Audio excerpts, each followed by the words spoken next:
Masih kembali lagi di Hotman Paris Show, obrolan kita masih panas nih pemirsa, masih banyak sekali yang kita masih pengen klarifikasi dan diluruskan sama Pak Ustadz. Kasusnya sampai saat ini, tadi kan sempat bilang bahwa 2014 udah mulai dan sekarang bergejolak lagi, naik lagi ke permukaan gitu, viral lagi. Sampai mana sebetulnya kalau proses hukumnya, Tat? Sekarang tinggal upaya gugatan perdata Bang Hotman, Mbak Mel. Ya. Itu sekarang udah jalan di Pengadilan Negeri Kota Tangerang lagi. Yang kedua, dengan materi ya kurang lebih sosok. Ya. Dan sangat kecil kasusnya. Oh gitu Bang? Cuma 12 orang, totalnya cuma 200 juta lebih. Nggak nyampe Bang. Iya, ditambah gugatan materialnya cuma 200 juta. Gugatan materialnya di bawah 200. Ya kira-kira begitu. Ya, kenapa nggak didamaikan aja Pak kalau cuma segitu? Nah makanya berarti kan, Ya. kan ada sesuatu Bang. Hmm. Ada yang emang pengen terus menerus Yusuf Mansur ini banyak masalah. Kenapa Pak? Bapak terlalu populer, seperti saya, bungsu saya banyak Pak. Asik. Ya, seperti saya, bungsu saya. Ada aja gitu ya Bang? Ya, Ada aja gitu ya? ada aja. Kalau Bapak bungsunya banyak Pak. Ya gini, saya kan juga punya salah banyak. Ya, Saya punya kekurangan banyak. Ya mungkin dengan cara ini Allah juga ngingetin saya kan untuk Ya. hati-hati ke depan. Hmm. Itu aja sih. Saya sih lebih kepada konstruksi hukum dan legal standingnya. ya. Begitu ini clear, nggak ada apa-apa, ya sudah. Ya kita jalani. Nah ini gugatan perdata ini pertama kali sidang nanti tanggal 6 Januari. Ya, Dan kita nggak lari. Ya, Siap. siap datang juga ya. Iya. Dan bukan sesuatu yang menakutkan juga kok. Oke. Ya kecuali kita emang bener nipu kan. Ngelakuin kesalahan ini. Sekarang kemampuan untuk bisnis dan segala macamnya juga semakin berkembang ya Tat? Iya kita punya pabrik air dari 2007 dengan izin Ya. Allah. 130 karyawan nggak pernah telat bayar. Gaji segala macam. Kita Ya. punya juga usaha-usaha yang lain dengan karyawan ya alhamdulillah lah. Ya. Dan pajak juga beres. Ini saya ngomong terbuka. Ya. Ngomong terbuka nih sama orang pajak. Kalau memang ada masalah pajak ya datang aja. Ya. Kita beresin. Saya ikut tes amnesti kemarin. Ya. Di Ya. Januari juga kita mau ikut lagi yang kedua. ya. Artinya saya ini Ustadz. Kalau ketika berbisnisnya kita tunjukin lah. Ya. Tapi bila ada yang salah, ya namanya juga Ustadz. Ya sama-sama belajar ayo. Ya. Mana yang salahnya kita sama-sama Jadi benerin. sekarang volume perputaran bisnis Bapak udah berapa miliar nih sekarang ini? Boleh tahu nggak kira-kira? Perputarannya? Ya, Ya, nilainya, turnovernya berapa miliar? cukup lah untuk membeli pesantren. Cukup untuk membeli rumah-rumah tahfiz. Ya, berapa? Banyak lah. Gitu. Beli Boleh keruk- tahu nggak apa? 1 triliun atau berapa? Gitu? Wow. Kayaknya di Kopi Jo nih ngobrolnya. Maksud Nanti saya Pak apakah Bijoni. Pak Ustadz sekarang Ustadz terkaya di Indonesia atau bagaimana? Ya bukan, doanya adalah yang paling banyak manfaatnya. Ya, 9.000 rumah tahfiz itu Bang, gratis. Makan, minum, sekolah, nginep, semua gratis. daerah mana itu Pak? Di mana-mana. Oh ya? Itu kita sampai ke Jepang, sampai ke Nigeria, sampai ke Sudan, Somalia. Hmm. Kita kemarin saya baru visit ke Mesir, ada 6 rumah tahfiz kami di sana. Tat, ini boleh diklarifikasi, mohon maaf ya Tat ya. Ya. Ada pendapat Tat, nanti Ustadz boleh luruskan kenapa seperti itu. Ada pendapat yang mengatakan bahwa ceramahnya Ustadz ini isinya selalu meminta jamaah, konon kabarnya untuk bersedekah. Tapi dengan cara quote unquote agak sedikit pushy atau memaksa. Nah ini pendapat di masyarakat ini sebenarnya seperti apa yang sebetulnya Tat? Baik, sebelum saya jawab itu Bang, boleh nggak saya ngumumin ke pemirsa? Bila ada pemirsa yang merasa duitnya belum saya pulangin, Ya. dia jangan kemana-mana deh, lapornya ke Kopi Joni aja. Oh, Asik kan saya ngomong kan? oke. Terkumpul ketemu di situ. Nah gitu. ngomong situ, ntar abang yang ngomong ke saya. Ya, Itu kalau saya emang kagak bayar laporin aja. ya, Tapi syaratnya bener dong lo, jangan ngaku-ngaku doang. Kalau ngaku-ngaku doang bagaimana ceritanya? ya. Hmm. Kayak yang kedua nih bab sedekah. Oke. Hmm. Saya ini dulu bosen jadi orang miskin. Bosan jadi orang miskin. Bosen jadi orang susah. Bosan jadi orang susah. Nggak enak banget jadi orang miskin. Nggak enak banget jadi orang miskin. Kayaknya semua deh. Iya bener Semua lah. orang juga. Sampai- Lu gimana lu diam aja dari tadi? Kan belum dikasih suruh nanya nih. Abis ini boleh nanya. Ya, silakan. Bosen jadi orang susah. Apa hubungannya tadi Tat? Silakan Ya, Tat. saya kemudian dikenalkanlah dengan ilmu sedekah. Dari mulai Ilmu sedekah. Iya, dari mulai saya dagang es di terminal tuh. Sampai kemudian saya bisa beli salah satu klub bola di Eropa. Bapak beli klub bola di Eropa? Iya bang. Yang mana tuh? Polandia bang, tempat Egy main bola bang. Egy Maulana Fikri. Egy Sujana bukan ya? Egy,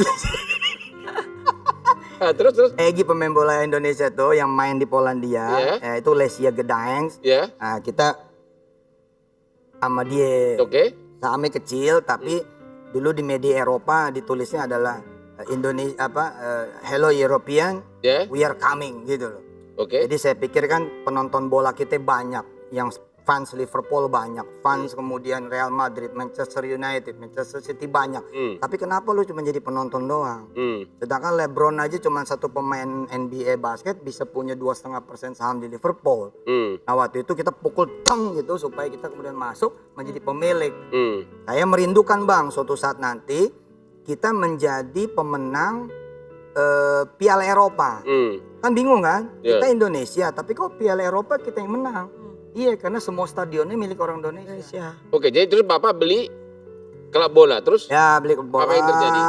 Ya, buat kemudian kita membawa anak-anak muda Indonesia melantai di sepak bola di Eropa. Dan suka nggak suka sekarang udah berhasil. Udah ada banyak yang kemudian main. Witan nyusul salah satunya, dan karpetnya udah terbuka. Bapak yang bawa? Iya, sebagai bagian lah, bukan Oke. saya pribadi lah. Ada Coach Indra terus di sana, ada Dusan. Akhirnya bisnis Bapak berhasil, gimana caranya akhirnya? Nah, Dari mulai tuh, tadi begitu dikena, dari miskin terus? iya. Jadi ketika saya dagang es nih tahun 99, saya turun naik keluar bis, naik bis. Dagang es ya? Es. Oke, terus? Kemudian saya belajar tuh menyedekahkan 5 dari 70 kantong plastik. Ternyata bawa duitnya malah 55.000. Ketika saya hitung-hitung bener juga nih.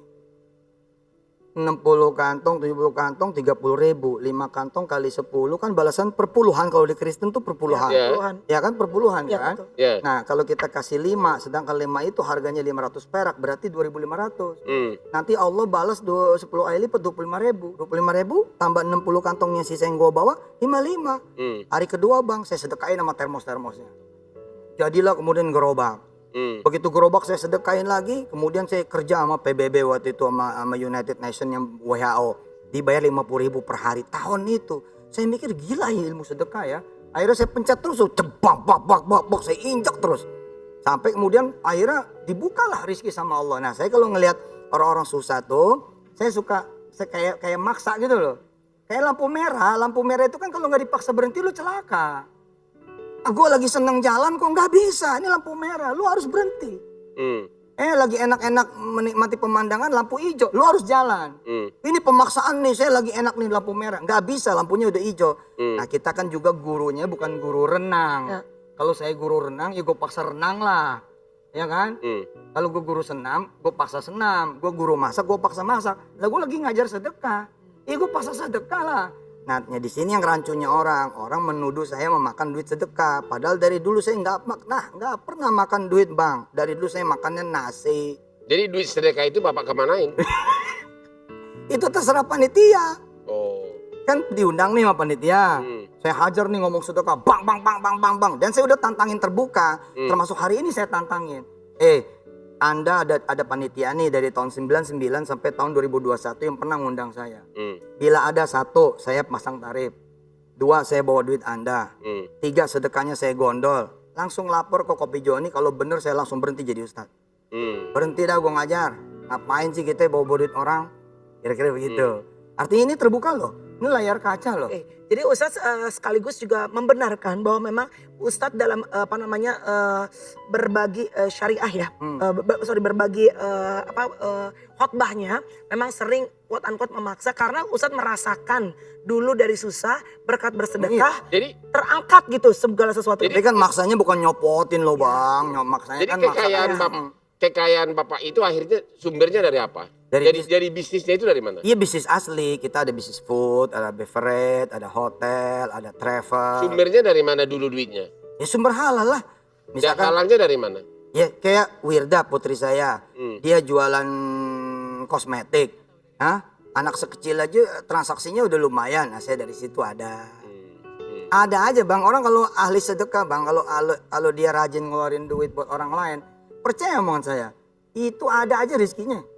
Kebuka pintu-pintu berkah. Cuman digoncengin naik motor doang dapat duit.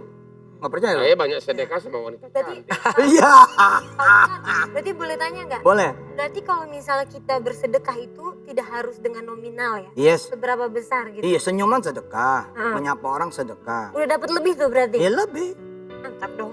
Iya dong, bener. Senyum aja kita berbuat baik aja sebenarnya udah sedekah ya Tat ya. Iya. Tat, mohon maaf lagi. Iya saya maafin. Lagi. Gue agak enak nih mau Ustadz. Sekali biasa kita itu ketemu dalam kondisi suasana yang nikmat gitu ya. Ini nikmat ini. Ini nikmat yang berbeda yang Oh, Tuhan saya kasih bisa ya. dekat sama abang kita. Iya, Ustadz juga mungkin bisa klarifikasi ya. Iya. Ada artikel yang bilang kalau Ustadz dulunya saat muda ya, ini pernah keluar masuk penjara. Apakah berita ini benar atau salah? Bukan cuma bener udah saya tulis. Jadi buku pertama yang saya tulis itu di dalam penjara. Berarti betul ya Tat ya? Ya tapi kita emang orang zaman dulu. Kita orang zaman dulu. Kita di penjara tuh karena pasang badan belain orang. Saya mau orang Berantem. Tat. Kita orang Betawi Ji, kalau udah cerita ada masalah, udah gue yang maju gitu. Saya emang nggak pernah merasa merendah, nggak pernah merasa hina. Karena pernah masuk penjara. Iya, malah di penjara itulah saya belajar nulis. Kemudian saya ngapal Quran juga di penjara. Ya. Jadi penjara itu bukan sesuatu yang jelek, Oke. bagus dan nggak lama juga itu tahun 98 sama 99. Sekali apa berapa kali Tat? 2 kali. 2 kali memang udah diakui sama Ustadz dan bahkan Nah udah saya tulis kok, kisahnya malah udah disinetronin di Mahakasih zaman dulu. Kalau Sama gitu, MNC Group. kalau gitu Bapak Ustadz sama saya kita mirip-mirip kita Masa? sama-sama kenapa Bang berprestasi. Hotman? Berprestasi. Iya. Bang, pokoknya saya banyak kesalahannya bang. Iya benar. Ditunggu, nggak apa-apa. Saya nggak pernah baper juga kok. Artinya masyarakat kalau emang mau jewer-jewer saya ya please nggak apa-apa. Seneng kok. Lihat aja saya nggak pernah ngamuk-ngamuk. Oke, dari pihaknya Ustadz sendiri, keinginannya sebenarnya apa? Tadi kan Abang udah sampaikan.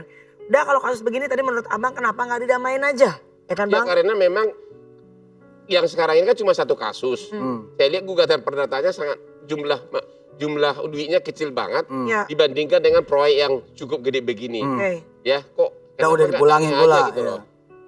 Cuma di bawah 200 juta gitu loh. Tapi tadi Ustadz bilang katanya mau gaspol terus. Jadi Ustadz pengennya kalau memungkinkan damai atau memang udah lanjutin aja supaya ketahuan kebenarannya siapa. Gimana Tat? Iya, jadi ini kan persidangan juga kita harus hormati. Ya. Belum terjadi Ya. tanggal 6 Januari kan. Gimana saya minta doa. Pokoknya yang penting bila ada hak orang yang memang belum saya selesaikan. Insya Allah, mudah-mudahan Allah kasih saya umur panjang bisa menyelesaikan itu semua. Baik. Dan saya bisa menjadi ustadz yang benar, Amin, yang amin, lempeng amin. gitu. Biar gimana pokoknya saya banyak salahnya lah. Ya, Minta kita didoain. manusia banyak kekurangan ya Tat Iya ya. benar. Benar. Tetap terbuka untuk diingatkan. Yes. Tadi Ustadz bilang dijewer asal caranya yang sopan dan sesuai. Nggak apa-apa, nggak sopan juga. Oh nggak apa-apa. Nggak apa-apa, biarin. Bebas ya Tat ya. Terima aja. Oke, Tat sehat ya. Sehat. Semoga selalu bisa Amin, ya Allah. hal yang baik dalam ceramahnya, makasih. maupun dalam kehidupan pribadinya ya. Pemirsa jangan kemana-mana, abis ini masih ada sesuatu yang seru lagi juga ya. Apa dan siapa saat lagi tetap di Hotman Paris.